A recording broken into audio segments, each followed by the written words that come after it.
In this video, I want to share with you 5 real estate investing strategies for beginners. So if you're just getting started, you're in the beginning stages of investing in real estate, these 5 strategies can definitely help you prevent a whole lot of headaches and hiccups in the process. Number 1, find and align with a mentor and a community. So that means you need to have a mentor in your real estate investing career. You need to have a community, not just a mentor. Preferably, your mentor has a community so that you can not only get the information and support and mentorship and accountability from him or her, but you can also be in a community or ecosystem where there are other people holding you accountable, helping you along the way. Now, why is this my first strategy for a real estate investor as a beginner? Here's why. When my wife and I started in real estate 20 years ago, she was a real estate agent, I was a handyman, but I wanted to be a real estate investor. I could have jumped into real estate investing 20 years ago in 2004. It's 2024 at the time of this video. So in 2004, I could have jumped into real estate investing like I'm in it now. Why didn't I? Because I didn't have a mentor. I didn't have a community. Of course, there are some factors, like 20 years ago, we didn't have social media the way we do now. There were some infomercials that you would see. You know, Metro Atlanta, we did have a lot of different seminars that would pop up at hotels, and I went to many of them. But here's my problem. I allowed the limitations and the beliefs that I lived with to keep me from moving forward and accepting the mentorship and being a part of the communities that were associated to some of these seminars that I did attend. My limitations were, oh, I ain't got the money. My limitations were, oh, these people don't look like me, they don't act like me, they don't sound like me. And here's the truth. Some of that was pride and ego. I allowed my pride and my ego to stop me from getting into real estate 20 years ago. And I allowed my pride and ego and my ignorance and my limitations to stop me from being a part of communities and being mentored by people who could have literally skyrocketed and catapulted my real estate investment career. So I took the long road to getting to a place to where I could do it on my own. I don't have any regrets. It is what it is. But all I'm saying to you is you can do more in 3 years with a mentor than you probably would in 13 years by yourself. Of course, we're in a world of information. We're in an age where you have access to a lot of things, but even with a lot of information and access to data, it doesn't mean you're going to have the courage and the confidence to pull the trigger and do deals. So strategy number 1, find and align. Now, why are you going to find and align? Because you can find people who know about real estate. There are people everywhere who talk about real estate.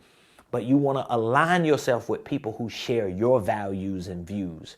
Like for me, I'm a man of God. I'm a preacher. I was 20 years ago. So I didn't want to just be in any circle.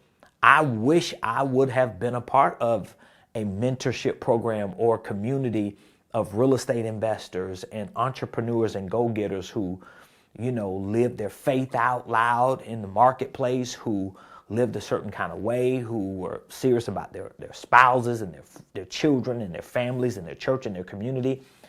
I'm not saying it didn't exist. I just didn't have access to it, and I was too limited in my beliefs and in my thinking to get outside of the box of my circumstances and actually pursue it or find it and align myself with it. Strategy number 2, all right? Become a master. Keyword, master. Become a master at underwriting or comping properties, okay? So these words are used a little interchangeably in the investment world. So sometimes you hear people say, oh, I'm underwriting a deal. And then you hear somebody else say, I'm comping a property. Well, they're kind of used interchangeably. In other words, you want to have the ability to look at a specific property, know the numbers behind it, see the data, understand the performance of that property, and have metrics and numbers and math and calculations on how good that deal is. If you can become a master at underwriting and comping properties, I promise you, even if you ain't got no money, you're going to have deals, because the deal is going to be in how you put it together based on what you see when you're underwriting and comping properties. Strategy number 3, prioritize creative problem solving. So let me explain this to you. Let's say you find and align yourself with a mentor in the community. So you're getting educated.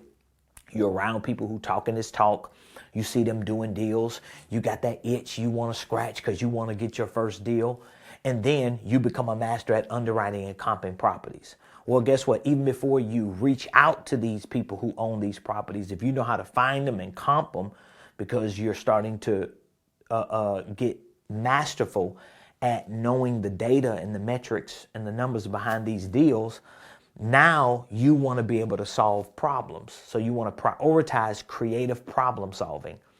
So that means a lot of people that you talk to who own properties that you may have already comped, these people are going to have problems that you have to see as motivations. And the more creative you are at solving that problem, the more they will prioritize doing business or doing a deal with you as opposed to someone else who may talk better, who may be swift with their words and they can communicate and they got all the technology and the infrastructure behind them, but you are the creative problem solver. Strategy number 4, make marketing or deal finding or lead generation your main target, okay? You don't want to just have all these skill sets. You are a creative problem solver. You are a master at underwriting and comping properties. You are in a community of people who either have money for deals, credit for deals, or deals that they want to give to other people. Guess what? If you can make marketing and deal finding and lead generation your main target, you're going to bypass a lot of people who got a whole lot of information. Just because you can do the underwriting and the comping, just because you are a problem solver, you gotta solve somebody's problem. So that means you have to make marketing, deal finding, lead generation your main target. A lot of real estate investors, because I was one of them, instead of making marketing and deal finding and lead generation they target, they talking to lenders, attorneys, they having conversations with everybody else except the people who gonna actually give them a reason to talk to lenders or attorneys, which are the people who your lead generation or your marketing and deal finding finds for you. It's simple as that. These are the sellers. And strategy number 5, focus on now money. I'm talking about as a beginner. Focus on now money. So you can listen to a seasoned real estate investor and they talking about buying and holding. Everything they put their hands on, they buy and hold. They buy and hold. And then you come up with this idea to focus on, I'm going to just buy and hold. I want to build my portfolio. Well, guess what? Unless you have a whole lot of money in another active business or other streams of income that can support you now, guess what's going to happen? You're going to need now money. And if you focus on long-term cash flow through buying, holding properties, most likely in the beginning, once you get 1 or 2, maybe 3 deals under your belt, if you buy and hold them, it's not going to be enough cash flow to give you the money you need to take care of your now bills. So it's best sometimes to focus on now money because you can get an assignment fee as a wholesaler when you find deals. You can JV and partner with other people to fix and flip.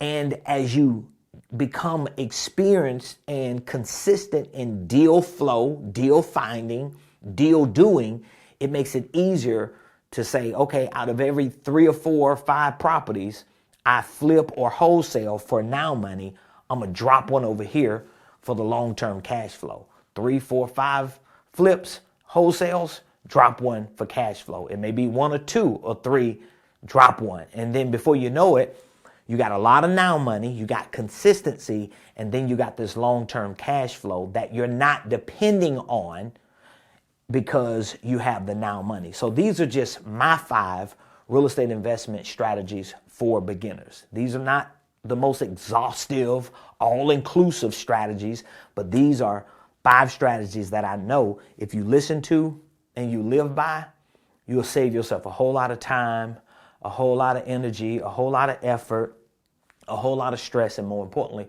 a whole lot of money, and you can probably get further quicker. I would love to hear some feedback from you, what you think about these 5. Put it in the comments. If you need more information, mentorship, a community, courses, and support for what you want to do as a real estate investor, click the link in the description. We'll be more than happy to share with you what we're doing in our Millionaire Mentorship Program, which includes real estate investing, mentorship, and education. I'll see you in the next video.